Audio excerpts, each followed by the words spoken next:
some other pivotal method. Let's say we want to transfer this waist dart to, say, the mid armhole. That all you just have to look at is from here, you with your eyes or whatever you say, you divide this pattern piece right now. This is the waist and this is the mid armhole. So it's not like we are dividing it into this part and this part. So for the pivotal method, you pin down the first part, pin down this part like I did in the other one. What you're going to do now is to trace out this other part, trace it out. I said the mid armhole dart, so we're going to trace this out up to this point of the mid armhole dart. So the next thing you're going to do, making sure that this point does not move. This is the pivotal point. You're just going to move this pattern piece around this point without shifting it. So this is the point. This is the point that is constant. Every other thing can move, but this particular point is constant. So all I'm going to do is just still pinning it down. All I'm going to do is just move it and close up the waist dart. After closing up the waist dart, you pin your new or you pin the pattern piece in the direction it gave you. After that, just pin it down like so.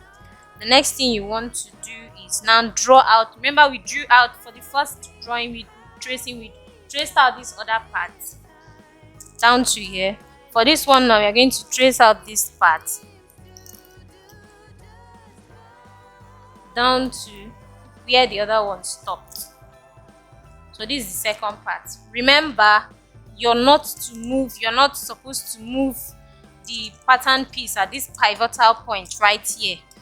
That is very important. Just try not to move it, or else you've messed up the whole dart manipulation. So after that, you've gotten your mid armhole dart, and with your ruler, you just link it from this point to this point. See? And there you have your new pattern piece. Now this is for the slash and spread method.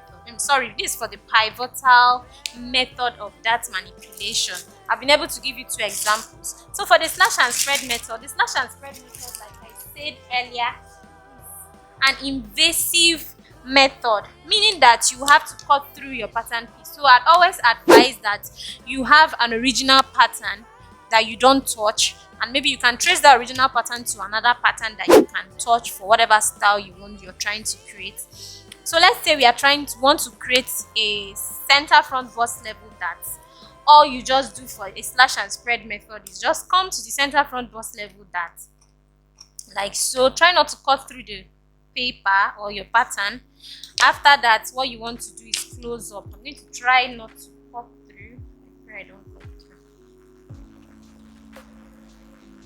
Just leave a tiny piece of paper for you to be able to move around. So with this now, all you just want to do is you've slashed, and the next thing is to spread. So what you want to do is cover up. You see? Slash and spread. Very simple. I love using my slash and spread method. But the disadvantage or the downside of this is that you have to cut through your pattern paper. So if I'm going to create a neck, center front neck dart, what do? I slash into my pattern paper and then close up, and there you have the center front neck dart. And with this, you can always create styles. Say for instance, if you want to create a gathers around here for whatever style you want to create, you can do this center front neck dart and then trace out your pattern on your fabric or calico, whatever you're using to make your clothes. You can trace it out and then create the gathers around here.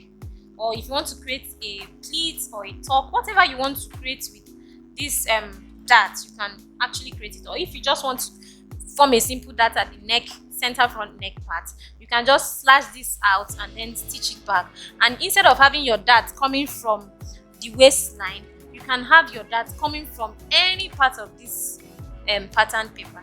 So you see, that's how you manipulate your dart. So when you see all those clothes, all those beautiful designs where you see the dart coming from either the mid shoulder or the shoulder tip or wherever, this is actually what they did. So they had the original pattern aside and they used either the pivotal method or the slash and spread method to create their beautiful dart. So I hope I'll be seeing most of your work on dart manipulation